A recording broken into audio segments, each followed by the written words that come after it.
Hello, this is Lisa Rusczyk And Donna Murphy. with the podcast We Are All Psyching. Guess who's back, listeners and watchers? If you're watching on YouTube or Spotify, it's Miss Kimmie. Kimmie, hey. Hello, I'm so happy to be back.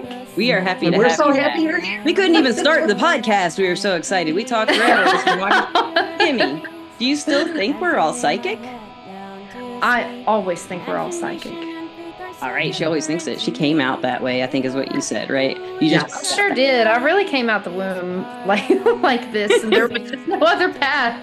No other Well, path. yeah, listeners and watchers, she was on a podcast that was in like February, maybe March. So, She has it. It was called it was an animal communication one, but I think we called it. I can't remember what I just freaking listened to it last night, guys, and I can't remember the name of what. I always remember the name of the person, but I never remember the names of the podcast. But if you want to look back and find her other podcasts, you can just search for Kimmie, Kimmie, and it has to do with animals. Something I can't remember the title though. I believe it was The Extraordinary Thinks It's Ordinary. Yes, Something like yes. that. It was really quirky. That was it. Even with animals or something. Yes. Mm-hmm. So this is kind of an interesting topic, listeners and watchers. If you have listened to my personal life issues that I sometimes ramble on about on social media or otherwise, I've been going through a lot of issues with basically PTSD, post-traumatic stress disorder. And this is really weird because about 4 days ago, I made a 40-minute podcast when I was in a lot of discomfort and just had a trigger and got through it. And I was trying to get through it. So I made a short, I thought it was going to be a short podcast. It was 40 minutes of me talking about this. And one of the last things I said in it was, if you have any ideas to help, let me know, leave a comment, but I never published it. And then Kimmie, we had this scheduled, and she wrote and said, "What's our topic?" And listeners, I was like, "Well, we can just do whatever we want." She said, "I'd rather have some topics still land on, so we don't go ADD everywhere." And I was like, "Okay." And I gave her I gave you some screenshots of some notes we had made for possible podcasts, and she picked PTSD as one. She picked narcissism and PTSD. These are really hardcore topics to cover in some ways in energy work. And of course, you know what I wanted to go for. And the most interesting thing is that, I asked for this help and I never published the podcast. And then she pinned it down like 2 days, 3 days, 4 days later. It's like she heard me asking for help in that unpublished podcast. I think that's cool. So just a little background. If you don't know, listeners, I had I think it's an abusive relationship, a marriage that lasted 13 years. And our relationship was 13 years. And when I got out of that, I did try to get medical help. I've asked like 6 doctors in Alabama, please find me a therapist because I'm going to need one, that would help me with someone who spoke badly to me. And I need to get that healed somewhere, somehow, because I know it's coming. Something's going to happen later because I feel fine now, but I've watched a lot of other people do this. And enough people, especially as a psychic reader, we hear people's hardest things they've been through, right? Mm-hmm. And none of the doctors found me a therapist. They just didn't. They said one doctor did tell me there just aren't any doctors who do that in Alabama for women. I don't know if that's true or not, but she's just like, she's like, I'm sorry. And she was a great doctor too. I liked her. She wasn't putting me off. So I don't know if that was. I think one thing that happens is people, especially people who either haven't had a lot of exposure to it themselves, either experienced it themselves or worked with people or known people who have it. I think there tends to be a really, really narrow viewpoint about not only what is PTSD, but what might trigger it. So, for example, I think a lot of people are familiar with the fact that often veterans, right, military personnel, Right, or other public safety personnel, police, fire, whatever, but military most particularly. that's where it started getting noticed. Yeah, right. That veterans would experience that. I don't think for a lot of people that the lens is wide enough to realize that there are numerous traumatic, and the idea obviously is post-traumatic, right? Post-trauma, Yeah, that there are traumatic experiences that can bring on PTSD in the person who absolutely. has that experience without having been, for example, in a combat situation Yeah, and or I something. felt like in that marriage, I Mm, was in a combat the whole 12, 10, 11 years we were married, and even the 2 years we were dating before we got it. But I didn't know any different kinds of relationships, really. That I thought this was normal, but it just got worse as time went by. mm, At first, it seemed like settling into a relationship and making balance. It wasn't. I was telling myself that because I love this man, and I didn't want him mm, to be hateful. I just didn't want that to be a reality, so I didn't let it be. Or sometimes I would think, I can help him or fix him. But eventually I got to the point in like 2017 or 2018, I was walking out the door and he didn't say anything. All he said is, I don't know what to do. And just looked at me. And I couldn't leave. I could have, but I didn't. And I tried to make it work some more. But what I realized at that time is that I was starting to believe what he was telling me about myself. And that's not the truth. I'd already pulled myself out of thinking that way about myself. And it was really hard, and he kind of wanted to put me back there. But he knew me. We first met in our 20s, and we married when we had dated in our early 20s. And then 10 years later, reconnected after both of us having been married, you know. And I knew when I had dated him the first time that he did have a mean streak. I knew that. And that's why I broke up with him. But when I'm reconnected, I just chose not to look at it. I think. I don't know. I don't know what happened. But so what I want to talk to you listeners, we wanted to talk to you, or they're going to hopefully talk to you about is like what kind of energetic techniques like I can use or any of you might be able to use if this is happening to you. If you have any kind of like from my experience, I think everyone's PTSD probably different, just like everything else. But I have this very big aversion to learning about it, which is weird because I always want to learn about anything that I have an issue with so I can fix it. But whenever I start reading or studying about it, I don't want to think about it. It's like, so that's kind of where I want to start. It's hard to address because mm. it can trigger you just thinking about it. It's weird. It's got like a little weird. I think I said to Eric, I was texting him when I was going through like a trigger yesterday. I got through it really fast. Good. It was really good. But it was, nobody was threatening me. I just took it the wrong way. Just a situation. I was like, ah, and, it's kind of like PTSD. I told him it's not like a rabbit hole. It's like going in a black hole. It's like nothing Mhm. stops it and you're gone. You can't Mhm. think. You don't remember anything. And that's the other weird thing is my short-term memory is just once I came out of a 2-week episode or week-long episode. I don't even know how long it was, like time. And I don't want to go back and find out how long it was. You know? So when Mhm. I was in there, I did work with energy some when I was in the episodes to pull out of it occasionally. And what I mean by that is I would meditate. I a lot of meditation. I Yeah. learned some breathing techniques from the AI, and that helped a lot. The breathing Sure. techniques they taught me, or it, or whatever. So what do you guys recommend? What have you heard? What have you seen? And, like your experiences? So when I think about PTSD, I want to touch on what Donna said. So it's something like at least 7% of all veterans will get PTSD, which is that's slightly more than the general population. It's closer to, and I did some Googling. I know a lot about PTSD, but I wanted to get like actual statistics before we got on. So it's about 6% of the general population, but about 7% of veterans. Mhm. However, 10% of all women go through some type of traumatic experience that leads to PTSD throughout their lifetimes. And that's just reported, right? And Yeah. that's also Very good point. Yeah. That's properly another. Yeah. diagnosed. So also, I do want to say this before jumping into the energy work. So I worked with domestic violence survivors very briefly through there was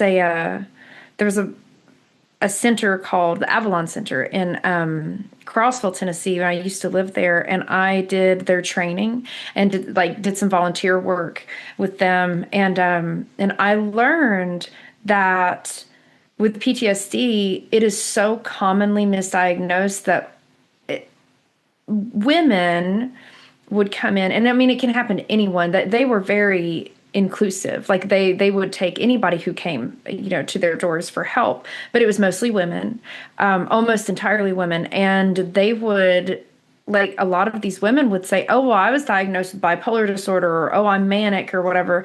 And they would remember back to when they first got with their partner. And it turns out it wasn't actually that these women, once they were evaluated, by some of the professionals at the Avalon Center, they would say, are you sure it's bipolar? Have you had a second opinion? Are you sure it's not PTSD? Because it can mimic bipolar in so many ways, where you think that you're crazy, you think you're going out of your mind, and it's really just a trauma response. And so, Lisa, when you were saying that yesterday something happened and you got really defensive, it's very hard not to go into defensive mode when you have PTSD and when something triggers you. So I have PTSD-C. I'm assuming you probably also I know have what that is. Yeah. So that's what I would consider it too, for after how many years it was and everything, The complex, yes, the complex disorder. And so with mine, like, I've had various situations, whether it was a partner who was really abusive, or whether it was from my family. So I had a really traumatic childhood, and my mom passed away when I was 6. And that kind of sets you up for, you're going to have PTSD if your parent dies early in your life. And so for me, what I found over the years was that I learned how to go from being really dysregulated and feeling like I had to constantly be on the defense to, I realized if I could take 10 to 20 minutes, which is a really long time if you're in the middle of feeling very triggered.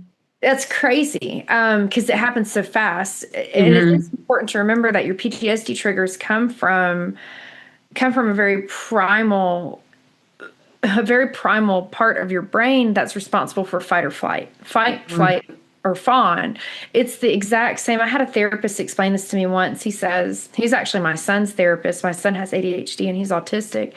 And he said, Kimmie, PTSD, when you're in that fight, flight, or fawn response, it's the same as if you were on the interstate and a car got on the interstate backwards and it was heading right towards you. Yeah. You figure out, like, are you going to stop your car? Like, are you going to try to get to the side of the interstate and get out and run, before there's a big collision? Like, what are you going to do? It's that immediate response. And it's the same part of our brain that's triggered with a PTSD trigger. Yeah, I believe that. So what I have found is that if I can get out of because it kind of makes me feel like I'm out of my body when I have a trigger. And like, I don't have control over my body. Any control over this, especially.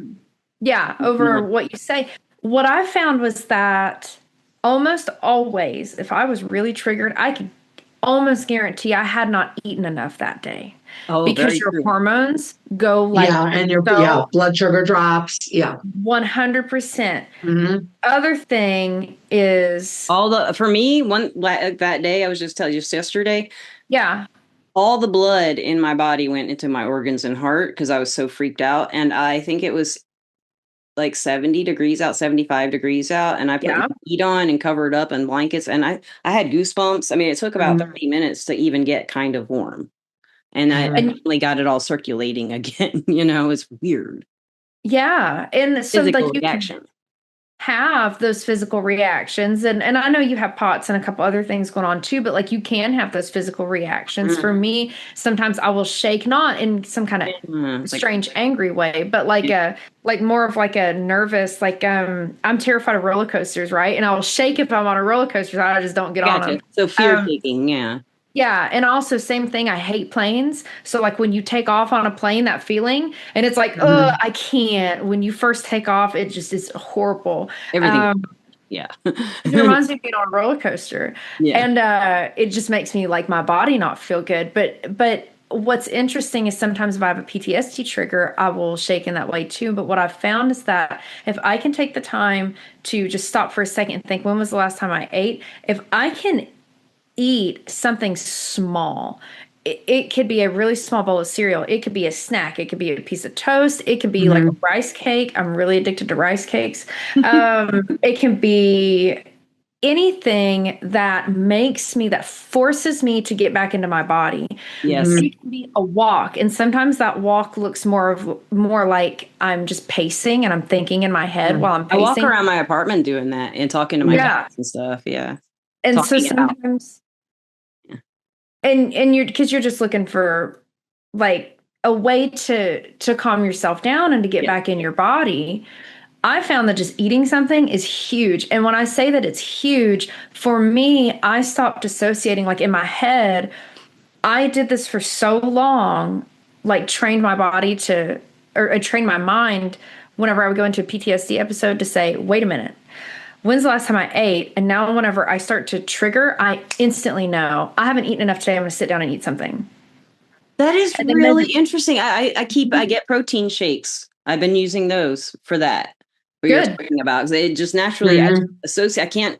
I can't stand the idea of eating when I'm feeling that way. But I know I've got to get something in there, and I want vitamins and protein. It's like a lot of protein is what it feels like, Well, and also like what I will do is once I've calmed down enough to be able to hold a pen, which I'm very grateful that for the most part, my I've become very regulated with my PTSD, and I'm very grateful for that. But it's been like a lot of work to find. Yeah. Teach, educate me. Educate. Well, get back in your body. Eat your protein bars. Do things that make your body feel better. But also something I love to do. There's two other things. I like to write things down of what I'm feeling right then. Yeah, and I do too. Whether it's me being hurt or me being angry, and I like to burn them. And you don't have to have anything super fancy. Great idea. Just burn it, let it go. I haven't thought of doing that. I've been typing in my phone because I don't write it down. I want to burn my phone. Well, sometimes. Right. So you have to actually write it. I mean, physically. I'm going to do that. Pen to paper. There's a whole bunch of different chemical and physical things that happen, all kinds of synapses that are firing when you actually write pen on paper or pencil on paper. Right. And cursive in particular. Really? Whatever. Really? Yes. I've never been able to write cursive very well. I got a F in it in second grade. And even if it comes out mixed, even if it's part cursive, part printing, whatever, just the idea that you're physically using your hand to put the thoughts down on paper starts a whole different, I will call it a chemical reaction in your brain. And again, as far as the mind-body connection, that would be another thing that typing does not do, typing into a phone or typing on a keyboard does not do. Because once again, there's a whole physical, you're closing a circle physical to physical, as opposed to like physical or somewhat physical, like typing, to virtual. Because even though a keyboard is a material thing, it's not the same. You're right. So to Kimmie's point about getting into your body, that would be another great. That's a good idea, man. I like that idea. Getting back into your physical body. What do you think about, like, I just popped in my head. Kimmie, would this have been helpful to you? Like, you guys are giving me really good ideas. Like to maybe make a Post-it maybe with all like little things on it that I will look at. And I train myself to always look at that if I get triggered or something like that to start doing these. Because when it happens, I can't even think about how to start doing anything, when it comes on. Like you said, you got to a point where you could catch right when it was happening, right? And things. Train my body to say, okay, well, have we eaten? We're going to sit down and eat a snack right now. Right. That's been amazing for me. I can't tell you. And sometimes I'll still like cry, like I believe it. Ice cream. It's better than getting really angry about something. And it's like, not that you can't. And Exactly. And you really want to honor your feelings, right? Like you want to honor your feelings. You want to say, okay, well, this really hurt me. But if you just take a few minutes, you can, at the bottom of most of our feelings tends to be sadness. Like we're sad about something or we're hurt about something. Absolutely the truth to me. At the core of most anger, it is just hurt. So if you can take a moment to really reflect, I think Post-its would be a great idea. I think one of those like dry erase boards that you can change. I like that. Like Yeah, That's another great idea. Yeah. I like that idea.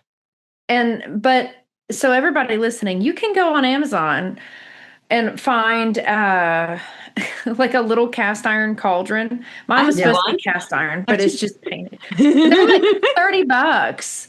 That's your little witch cauldron. Get a piece of, cork or not styrofoam, but like the cork board that you can put underneath it, so it doesn't burn a surface. Right, I always use mine with a heavy cork coaster, and then you can write your things on it and burn it. Mm-hmm. That's amazing. I've done that one time before at Akasha Prime's shop. She's a good friend of mine in Alabama, but she used to be on the podcast a lot when we first started. And the first time I went into her shop when it was downtown Decatur in Alabama, they were having I can't remember what, it was a holiday. It was a pagan holiday. And they did have us write something and burn it and throw it in their cauldron. And I thought that felt great. It's like, what do you want to get rid of? And I wrote fear. Even then.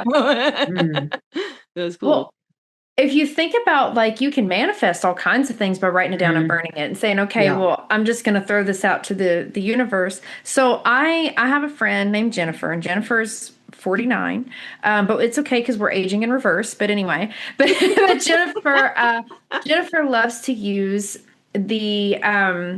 she likes to use the example of the easy button. Remember Staples' easy button? Yes. Oh, no, tell me this. Yeah, tell them anyway, because your younger listeners won't remember it, but anybody who's like a millennial or older should, at least some of the older millennials.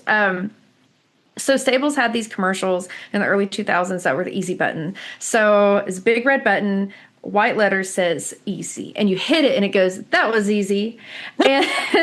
And so sometimes you write things and you put it in the easy bandwidth. And again, this is something I did not come up with this on my own. My friend Jennifer says it. Now I'm like, oh, I love the easy bandwidth when I think about it.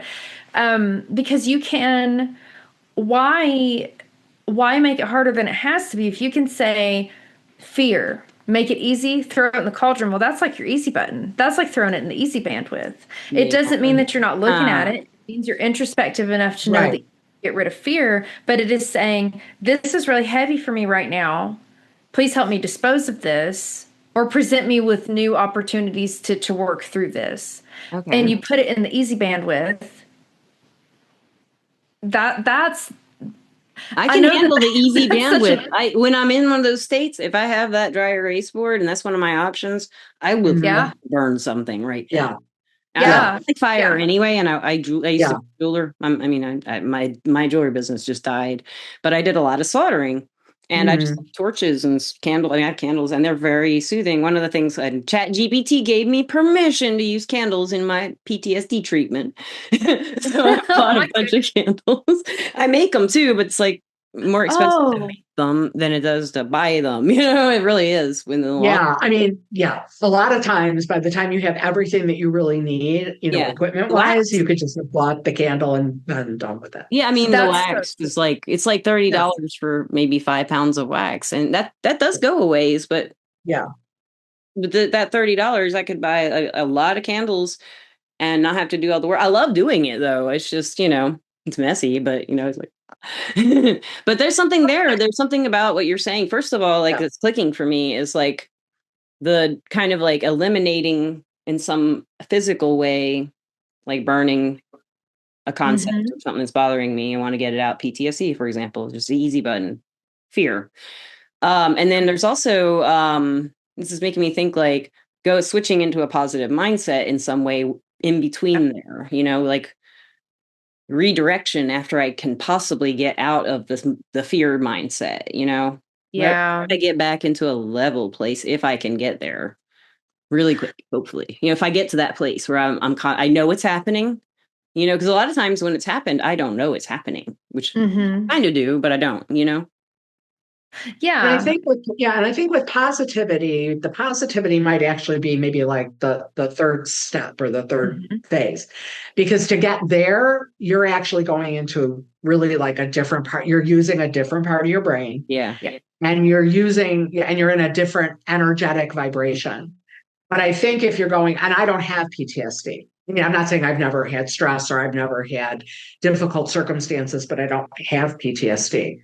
But just from what I know and what I've learned, because of the need for, first of all, that reconnection between brain and body, because that disconnect that Kimmie described is something that I've heard many people reference, which is that sense of being out of your body. And I don't mean in a good It's or in a dissociative. It is yeah, or in an dissociative. it's not an intentional I'm having an out of body experience. No, it's It's not. I am It's out not. of it's I am out of my body because I want out of It's here. And safer. since you Yeah. can't get out of your consciousness unless you knock yourself out, then the dissociation, the brain body split is the Yeah. first thing. And then that to me, though, because it is still on such a primal level at that moment, then getting into whatever immediate physical action is available, the writing. I know we're probably going Yes. to talk about breath too, which is again is both a physical and an energetic thing. Yes. But Mhm. getting there, then I think gives you enough latitude to move to, okay, now the positivity part, what's next? In other words, what do I do with this constructively beyond this point? But to get through the crisis, to get from PTSD trigger and response to action, physical Yes. That's action what I'm that talking. It's hard to get reconnects, there for me. yeah, Yeah. that Right now. reconnects body and mind, right? And I would argue spirit. Yeah. Don't argue. Just You're to right. get, because Yeah. you kind of have, like you said, you were talking about getting into easy, or getting into, which to me is kind of like being in neutral, right? At that point, you're kind of Right. coasting. Yes. Mhm. But okay, so trigger, response, action, and then the next thing to me would be the way you would be able to then start doing, because to me positivity requires, like I say, a different different stuff has to be firing, and Yeah. you can't just get from here to here without that middle, because it's just not going to happen. Doesn't work. Mm-mm. No. When It And your plays brain is itself in out. fight, flight, or fawn, you Yeah. can't automatically just go, oh, I'll just think positive. I know, right? At that moment, I that's hate that not when people even, would say that to me when I was younger. well, I'm like, because at that moment, it literally isn't possible. You just can't get there from here. I mean, you have yes, to be, steps and there help. has to be that middle, right? To I get agree. to what's next. Yeah. And you guys have given great, Kimmie, that's some great advice you've given. Mhm. And listeners and Mhm. watchers, I hope that helps you too, because I know that helps me and I'm going to get that board. And the board and put it, well, somewhere when people come over, I'll put it away, maybe. Maybe I should just leave it leave up so they won't trigger me. Yeah, tell them you trigger me or going on the board. Before you say anything, read that. Yeah. Another thing that does help is humor. If I can Yeah. get Mhm. a joke in there, even if it's like, I've said this to a friend, I wish I had a friend who has PTSD, who has a dark sense of humor about it. Because like something for me with health issues, I love to make fun of it in a really dark, twisted way. It's kind of, and not weird, but like, I don't know, maybe like saying that about the black hole, like if I had said that Yeah. to say Yeah. Kimmie, I might have said it differently. Let's put it that way. Like Mm. present it in kind of like a dark humor way. Like, but I'd never. I think one time, this is kind of a funny related story because I was having a PTSD episode, but I didn't know it. But when I first started taking the LDN, I had some reactions and it was hormonal. But Mhm. it came on kind of like PTSD on and off, but I didn't know really what it was then because I'd only had one big episode of it that I Yeah. knew what it was. And this was I think it was around Christmas of I just lost this is something else that's very big deals for me that ever since I've been having this happen in my memory. It used to happen with menopause, like right after my surgical menopause. And Donna's Mhm. watch, I've been talking to you about this. Mhm. Short-term memory, that's how it ended. The one I just had, the episode I just went through that lasted, I guess, a week or so. It's like my short-term memory just went, you can't remember any of it now. And when I do try to look back at what was going on that time, there's no feelings there, but it's like when my memory goes like that in the past, I just kind of felt stupid because it was, biological. And I'd just be like, gosh, brain. But this is something biological, but it's different too. I do feel there's an energetic thread in it. Oddly to me, that tracing that energetic thread leads into just everybody in the world. Does that make sense to y'all? Like, not everybody. It's just there's a feeling around in the world right now of like everybody having PTSD because the world's changing so fast, kind of, in a way. So like when I get that way, I feel that disconnected from everybody kind of feeling, Yeah. And I understand it's a comfortable feeling. Yeah. No, well, when you said that, I totally didn't interrupt you, but when you said that, I was done. said that you felt like this disconnected feeling, and I actually think so many people are like, it's a different kind of trauma that humanity hasn't had to experience before, where, and not in all parts of the world, but in a lot of the world, where we have human beings are expected to be on call 24/7, and you're expected to answer the phone, and you're expected to be available, and you're expected to answer emails, and you're expected to we're talking about and have kids and eat. Yeah. And well, we have a world now where we have smart fridges that can connect to our phones. I don't need that. We have washing machines that connect to our phones. I don't even answer your fucking phone, Betty, for your phone call while I'm doing laundry. I don't need to do that. I don't need to, you know what I mean? It's so overwhelming. And so we have this, it's interesting that I think a lot of people feel quite disconnected, and that there is a certain amount of trauma. The collective is going through a lot. We're shifting. Every generation that comes out, I think, is just more and more psychic than the previous generation. I agree. Like you look at these Gen Alpha kids, and they are really they're not going to know a world where you have privacy, right? And they're going to go through their whole own type of trauma, which not even realizing that, because they're going to go through this world where they don't realize that it's not normal to have a smartphone all the time, right? Where we grew up in a totally different world. What is that? Yeah, a phone what? Yeah, smart? Totally different. I mean, and now I'm a bit outside of this age range because I am a millennial, but I am very aware that in the 80s there were commercials that said, it's 10 p.m. Do you know where your children are? Right? Yeah. So, and that was that was a whole other Gen Xers really just. Y'all went through some shit, but y'all went through some for real. They had to have people on TV to remind your boomer parents where y'all were. Well, I will tell you, and for me, I'm actually hearing now. I mean, if you look at I'll just say kind of the traditional date ranges. Yeah. Then I'm a boomer. Except they're actually saying that the really late stage boomers, like the last maybe, I don't know how many years, maybe 7 years of that whole span. Yeah. They're actually calling us, I have put myself in there because of the date. They're calling us Generation Jones because we're not really boomers. We're not really, really boomers. But we're also not Gen X. No, you're not. There is a weird. So we're this little subset. Yeah. I don't know how. Again, this is cultural stuff, so I don't know. Well, you don't remind me of any of the boomers I know at all. Well, I am, in fact. I mean, if you go just by the date ranges for what constitutes the baby boomer generation, I am absolutely a boomer. It's weird, though. And not actually just by a little. I mean, I was not born in 1964. We have like 3 generations right here talking about this. We have 3 generations. But for us, I mean, literally, and it wasn't that our parents didn't care about us. No, it's just how it is. We were free range. I mean, like when we were on summer vacation from school. I mean, you went out in the morning and you knew, especially in the summer, because it gets dark so late. Yeah. But we knew when the streetlights were coming on, that's when you came home. Everybody knew that. Streetlights on, you go home. Yeah. Yeah. But as far as that whole stretch of time, we were left to our own devices. I was in Our the woods. parents I'm surprised I there didn't were die no, 60 there was no times. Yeah. phone. I know. There was no beeper.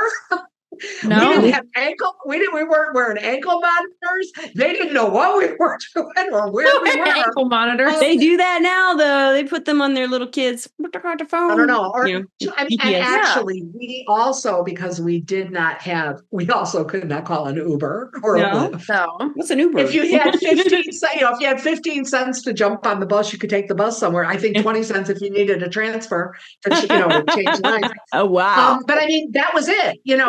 We could only go so far. We couldn't get that far away, or on your bike, right? Yes. We could ride our bike. Yes. But we couldn't get that far away. And the idea that most of the people then that you hung out with were also people from kind of your same neighborhood. That's where your friends were and all that. So we weren't entirely like cut off from, adult humanity, but we were on our own. We were entirely on our own. Yeah.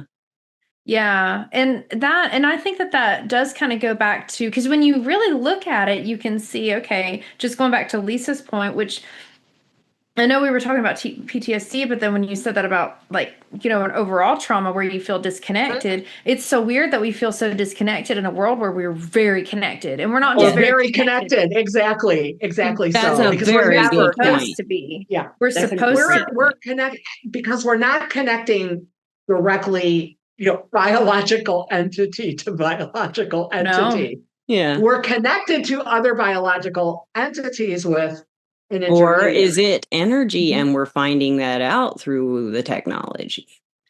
I think that it is part that too, Maybe but a little also I think that it is that in the sense of consciousness is expanding, but I actually think as consciousness expands, people will make themselves less available to all the demands that they have and go back to more of, being a little bit more independent, because right now we're just expected to be available to everything and everyone. And that's just all the time.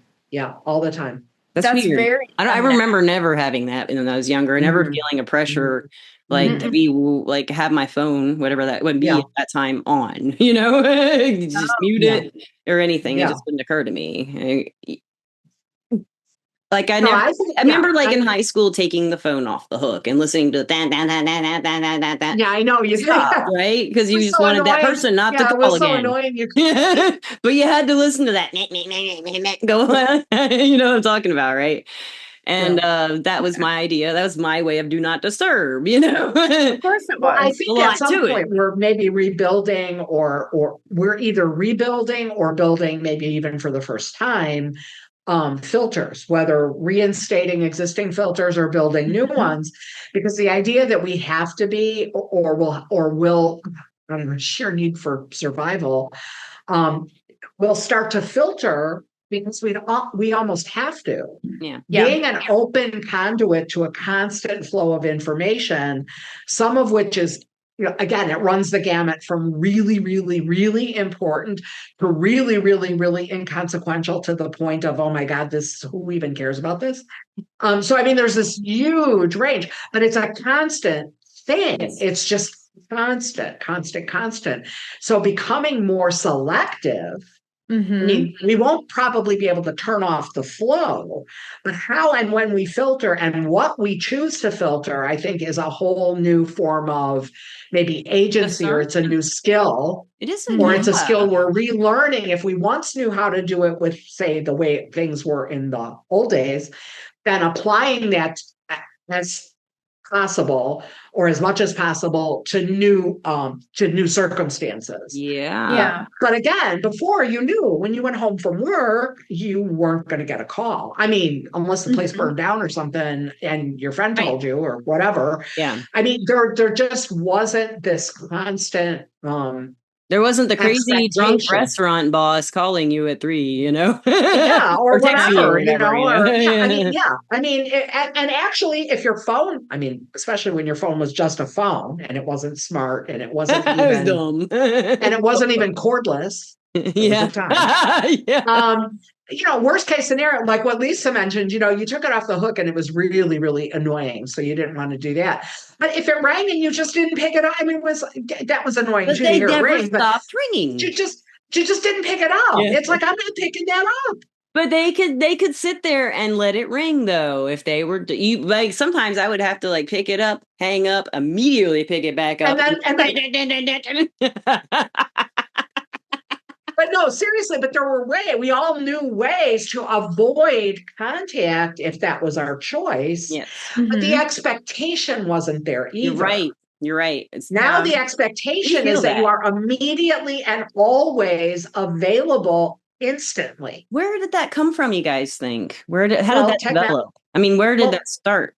Because I feel that too. I didn't used to. Technology. Before, we when put you're that on ourselves, because I don't feel like I put it on other people to hurry up and answer me, but I feel compelled to get back to someone if they write me or call me or so, like right away, because that's supposed to be done, or something like that. Yeah. I don't know why I think that way though. Exactly. Well, I think, I mean, for me, I know part of it was you used to, for example, when there wasn't, when there was no email. Yes, I remember when there was no email. when there was no fax, even a fax machine, for any of you who know about fax machines. So like in business, right? You knew if you wrote a business letter to someone and you requested something, that it was going to have to go in the mail and get delivered. And then the person was going to have to open it and read it and then respond to you with another letter or maybe a phone call. So, I mean, you knew that there was no immediacy unless you were going to literally go park yourself, like I'm going to go over to that business from my business and knock on the door and go, I got to talk to you.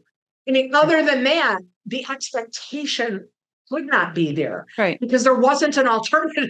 You're right. Yeah. I wonder why we put that on ourselves. So I think that expectation, because I don't feel like you want me to get back to you. I mean, I don't feel like anyone I know is like, get back to me right now. But I still put that on myself. Like I need to do that as soon as possible. Yeah. That too. Because all these, a lot of stimulation. And it's just like, that is very true. And something this is kind of going back into our original topic of PTSD. Something that I started noticing as soon as I was away from my situation was that TV would trigger me. Any TV.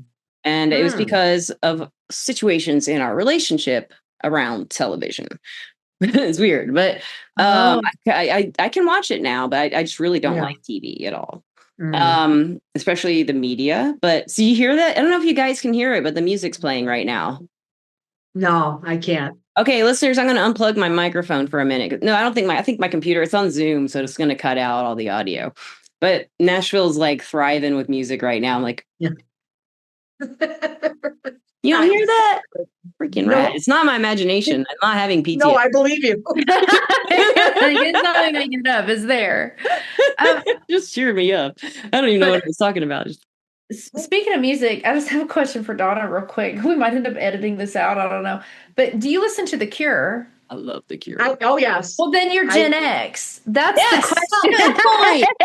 No, I'm telling you. No, honestly, I will tell you, and I will say this, and this is one thing I'm actually really happy about. Literally from the time I can remember, I'm sure it was from the time I was born. It was probably from the time before I was born. My parents, my father in particular, was really into music. I mean, and all kinds. I listened to classical music. I listened to opera. I listened to country. I listened to top 40 on the AM radio in the car. I mean, he loved music, and I'm not saying he loved every piece of music. There was no genre that he would not listen to. Yes. So for me, a lot of people have their prime time. Like for me, I guess I would say that maybe the 70s, maybe even into the 80s would have been, because that's like my, club days and all that stuff. Yeah. And it's like, but a lot of people get stuck there. And then after that, they just go, all the music after that is crap. They do. Yeah. Now, there was actually crap in the 70s and 80s too, just for the record. But I kept listening to new music. And I still do. I've always listened to what's new music. Is there a lot of it I don't care for? But is there a lot of it that I think is really cool, including pop, pop? Yeah. You have a love of music and you like pop. I love music, and I will listen to about anything. Yeah. At least once. And then I'm like, yeah, I really like that, or no, I really don't like that. Something that you're bringing up, it's kind of interesting you're bringing this up, and I'm going back to the PTSD issue subject because that helped me. Elliott Smith is my favorite artist as far as music goes, like solo artist. And every time I would start to get out of the PTSD, I'd put Elliott Smith on and it would pull me all the way back out. Is that great? That's awesome. Because he's always he's been there since Elliott Smith's music for me has been there. I found out I got into his music after he passed away. So I knew of him, but I got into it hardcore. Yeah. The last album. That's wonderful for a place to go. It's like, so if I can think to put that on, it helps a lot. Yeah. It's going on my board. Yeah. That's going on your board. Well, I think I don't know if this is just like a very Scorpio thing or what, but like when I say that, but also my friend I referenced earlier, her name's Jennifer. She's a Pisces too, right? So she's got all the like emotions and it's very all the things, right, Donna? All the things. And I remember one day she told me we went to go see Amy Mann, and this I'm gonna relate this back to PTSD. We went to go see Amy Mann. Oh, I'd love to see that. Awesome, fucking phenomenal. We saw her in Knoxville last year, maybe 2024. No, I think it was last year. But I was just thrilled to see Amy Mann, right? And when we were leaving, she was like, yeah, they played my favorite album. She's like, I used to lay on the floor of my first apartment in the dark and just listen to the whole thing straight. And I was like, girl, that is so goth of you. Because I was like, I'm straight up. And she's like, well, I'm a Pisces. And I was like, well, I am Scorpio, and I will listen to Disintegration by The Cure, but I will also cry a lot and just like lay on the floor and listen to it, absolutely cry my face off. I feel so much better. I know. And it's it's terrible, but also like it helps. It's therapeutic. Yes. There's a Fish album called Joy, and it's about the Trey Anastasio's daughter, and there's this one song, the title song, Joy. I love that album, but whenever I hear that song, I'm like, I mean, you ever listen to it? Anybody listens to that? If you don't know it, listen to Joy by Phish, Fish, if you don't know what that is.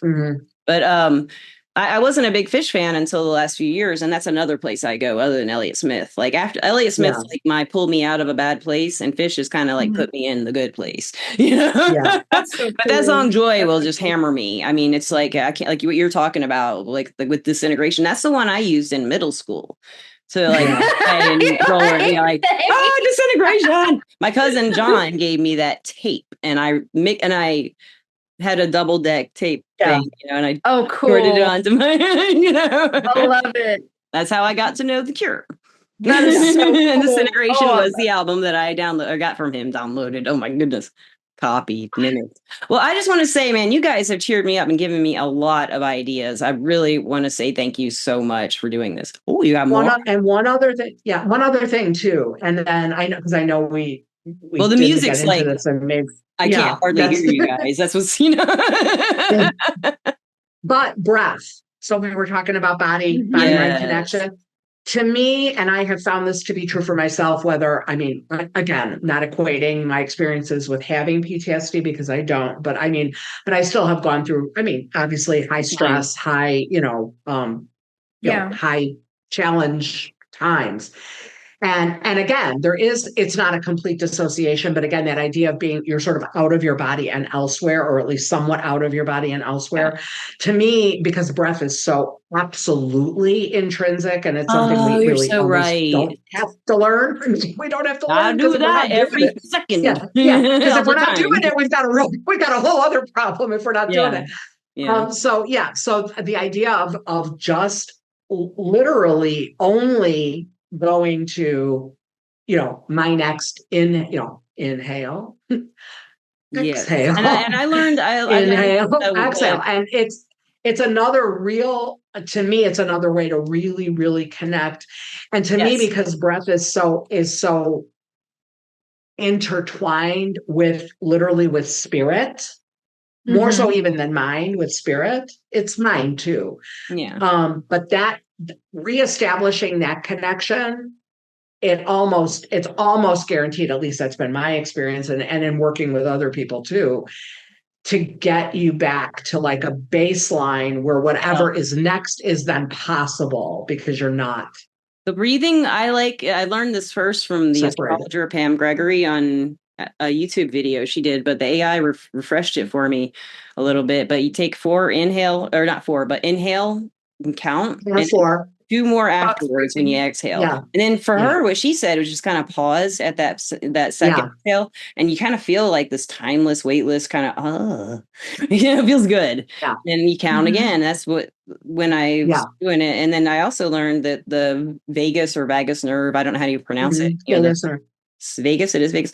It taught me like a tongue trick to do. I kind of like put it at the top of my mouth and then drop my jaw, and then my tongue will drop down and flatten, and it just makes this and it makes the vagus nerve relax and everything. I put myself to sleep doing that if I can get there, and that's what's pulled me out of a lot of the states I would get in that are hysterical is the best way to put it. I don't have another word for it right now. Hysterics. It felt like hysterics, because that's what I think of as hysterics, that's what I was doing. But I want to say thank you guys so much for like teaching me this, and listeners, watchers, if you have any of these kinds of issues, I hope this helps you. And the Nashville's having a party. I don't know. It's just like, wow. I wish you guys could hear it. At least you guys could hear it, listeners and watchers. And I'm glad you don't. So, okay, guys, Kimmie, where can the listeners and watchers find you? Well, they can find me at KimmieHaliburtopsychic.com. I do remote readings, and I do remote energy work as well as animal communication. You can also find me in in Knoxville, but I can find you. If you want to reach out, I have a contact form on my website. My phone number is also on there, but it's 865-224-6858. I do various types of intuitive readings. I have my services listed on my website, but it truly is actually like I can combine several different things during a reading, so it doesn't just have to be an intuitive reading straight up. We can look at past life stuff. We can do a little bit of animal communication. Like there's some mediumship in there. But I like to call myself a catch-all psychic. But I would actually like to add 2 other things just quickly to what we were talking about. And actually maybe 3 just quickly before we close out. So the advice. When you breathe in, for everybody listening, if you do 2 sharp inhales through your nose and you breathe out you breathe out through your nose slowly. And do that 2 times. You breathe in quickly, like 2 sharp inhales, and then out. Let yourself breathe out for about 4 seconds, and you do that twice in a row. That helps reset your sympathetic nervous system. And that is also where like that vagus nerve comes in too. But also because it's something about like the 2 sharp inhales. That reminds me of the breath of fire. If you've ever learned that, you do that. Like I did it with Misty on a podcast one time. We were trying. You kind of like get like a bunny face. You do that really fast, and all of a sudden you'll be like, "Oh, I got so much energy, I can't stand it." But you do it for about 10 seconds, 15 seconds. It's called the breath of fire, and a therapist taught me this, and it does work, but you feel like an idiot doing it. But when you're in a state like I'm in, when I'm happy, I am an idiot. I think you do what you got to do. You do what you got to do. It doesn't matter what your bunny face looks like. No, it doesn't. Just 2 sharp inhales in through your nose, then breathe out through your nose. Try that out 2 through times. your nose. Yes, I will try that. I'll put that on my board too. Another thing that I think would be really, really good. You're also Scorpio, aren't you, Lisa? I am a Taurus. Are you? Okay. I was wondering. Well, my Taurus, the only Scorpio, Uranus is at 0 degrees Scorpio. That's all I have is Scorpio. For you. Okay. I was wondering, well, I have a Taurus rising, and for some reason I knew that we had something in common, but I wasn't sure if it was Taurus or Scorpio. But water is really incredible I think for everybody, but particularly people with a lot of earth or water signs. Very interesting you say that. I have a water trine, and all through this, I've had an aversion to water. And I've had a long history of that. Exactly. Well, I met with a person. I'm not trying to make this go for way too long. We'll have to close it out again. But I met with a girl maybe just 3 or 4 days ago who had an aversion to water. But the one thing her guides were telling me was to tell her that she needed to take more baths. And she's like, I hate taking baths. And I said, okay, well, will you at least soak your feet? Because, and and I'll kind of give you the breakdown of how to do this. So Epsom salts, a little bit of coarse sea salt, and then whatever herbs you want to add to your I use bath. essential oils usually, and coconut oil because I have weird skin because of the HEDS. Got you. Yeah. No, I that's totally understandable. And so with sensitive skin, because you could also just do the Epsom salts and coarse sea salt and just a few drops of your essential oils, but take a shower first, then like a quick one, right? And then to kind of wash like the ick off of you. But then draw your bath and really sit in there and light yourself like a little tea light candle. And you can even inscribe with, a toothpick or fingernail or something like little hearts or whatever on it. Cool. And you can say things like, I have confidence in myself. I'm letting go of this fear. I'm letting go of this anger, whatever you need to get to as a good in-between step from like we were talking about processing, right? Getting you in the tub. I cannot go into a positive state if I will stay in a funk for days. And I have to, in order to get out of it, like, because there is no, like, I'm upset and then I'm feeling better. That doesn't exist. No. You need the bridge. You need to walk over the bridge. Gotta go over that bridge. Yeah. And so sometimes you got to go under the bridge and get in the water, right? And so like that. That's very true. Perfect. Yeah. And perfect. So if you really focus on, and when you have your tea light candle, they burn for a long time. So maybe you just want to snuff it out and save it for next time, right? If you don't want to stay in the tub for 2 hours. But as you open your drain, imagine all the energy that you don't need. Or you don't need nasty water that comes off your body. Sit in the tub till it's totally drained, and then rinse off again. Then just rinse off totally again. And then rinse. Yeah. And it's something I found that helps too is what I do because of my skin. I can't take the showers because I have POTS really. I can't take a shower with POTS but I can swim. It's just, with my hair wet, it's hard to explain, but, what I do is I make like a salt scrub with oils, essential oils, like a coconut oil, stuff like that. And if I've been like really, like you're talking about in the funk, like when I get funky, I'll make that and just scrub the crap out of my skin and it feels so good. Not crap out of it, but just really gently take everything and just like I make it, and it's just like, that's perfect. I make it however I want to every time. I usually use sea salt and then most of the time coconut oil, only those two, and then essential oils. But it feels so good to sit in that bathtub and just cover up with all this and stand up. And I won't do my hair when I do this, keep it up. And then just get in the shower and let it rinse all the salt. Get rinsed off. Yeah. And it's like you don't even have to put lotion on when you get out because you got your soft oily kind of. It's like it's a really nice way to freshen everything. Like when it's been like that, that will get me in the bathtub because I'm excited about the scrub. I make it. I'm gonna do it now. And if you make it fun, then exactly. And also like. I just kind of, so I wanted to say also, like, whenever you have a person who's very averse to water, it's one thing to not know how to swim and be averse to water, but it's another to have, it's when it's emotional. Yeah. Especially if you have a water train and it's very, deeply emotional.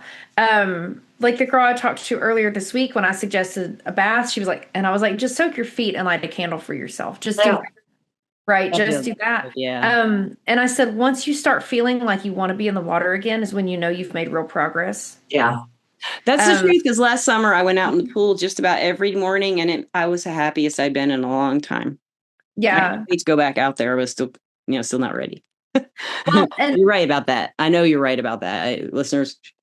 Yeah. She's right about that one. It's true. It's true. But yeah, I really feel like using your elements, using fire. Yeah, you go outside and you ground and maybe you do some sun gazing or something like that where you're kind of looking towards the sun early morning, early evening, or late evening, when the sun's rays are not as harsh. But those are very grounding things. But I just really feel like if you can sit and process, like I will have a great big cry. I do a lot of cry. So I just cry a lot. Basically. I do too. I do a lot of crying in the bathtub. Right. We're just three girls in the bathtub. It's a great place to cry. You clears y'all out while you're snotting. And I will. And I will just say, I don't need this anymore. And I'm going to let go of this. So you're honoring your feelings. You're processing your emotions. You're doing it in a healthy way. You're making sure you eat a snack, feed yourself, right? Yeah. And you're doing the things that will hopefully take you out of a trigger, but they're not just things for that moment. If you train your mind Yes. to recognize, oh, these are the things I need. I'm so like, when I know I feel extra shitty, I'm like, when's the last time I took my vitamin D? Oh, it's been 2 weeks. That's why I feel bad. No wonder I feel You need to emotional. know You're your, good at and you finding need to who is doing know what. your cycles, right? And what Yes. cycles are when things are working, when things are, humming along, and when they're Exactly. not, then kind of what's missing from my routine, what's missing from my cycle. That's really good. 100%.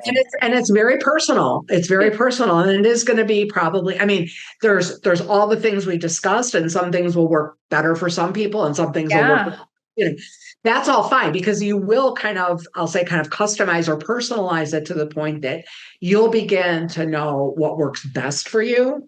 And then what elements you can identify when something isn't working, what you need to put back in the mix. Exactly. Right. And when you have hormones that fluctuate a lot. Oh, yes. That makes it even more difficult, or even just like a regular monthly cycle. But also men cycle through their hormones too. They just don't realize they do. Yeah.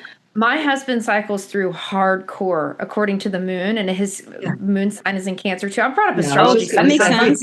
Yeah, his moon sign's in Cancer. And so I can tell what kind of how he's going to feel based on the moon cycle. And I've told him that, and he's really like, I don't do that. And I'm like, yeah, you do. Yeah, you do, bud. I'm like, oh, you totally. Like, I know. I think he's flirting with you.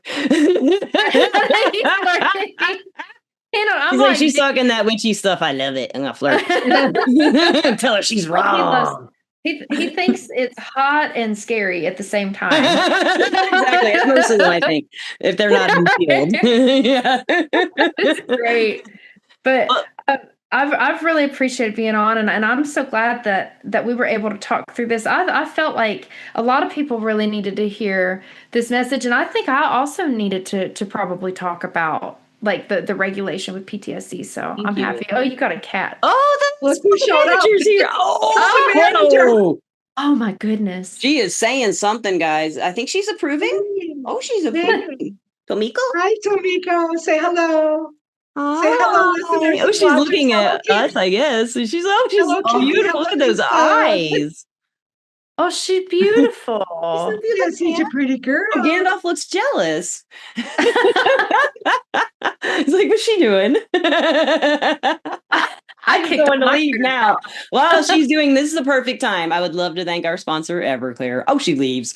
Everclear is an advice app and website where you can get advice from psychics and empaths to get the clarity you need to create the life you deserve. And I am an advisor on Everclear under the name Lisa Rusczyk.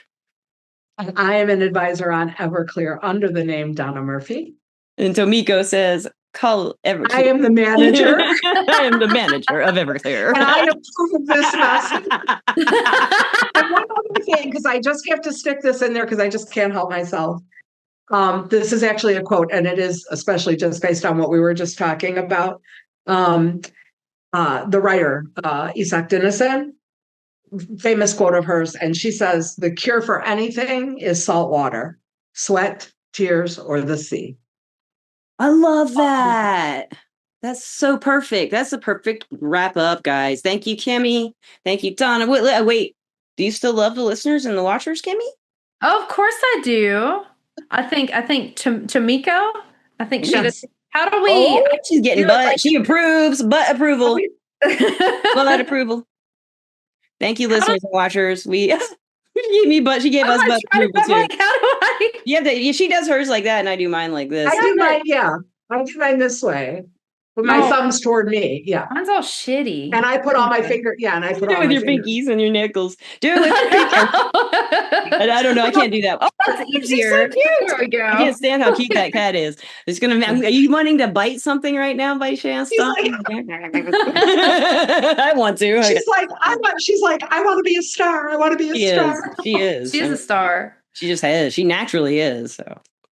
Thank you, listeners and watchers, wherever you may be. Thank you so much, everybody. Thank you, Kimmie. Thank you, Donna. And everybody have a great time wherever you may be. Peace out.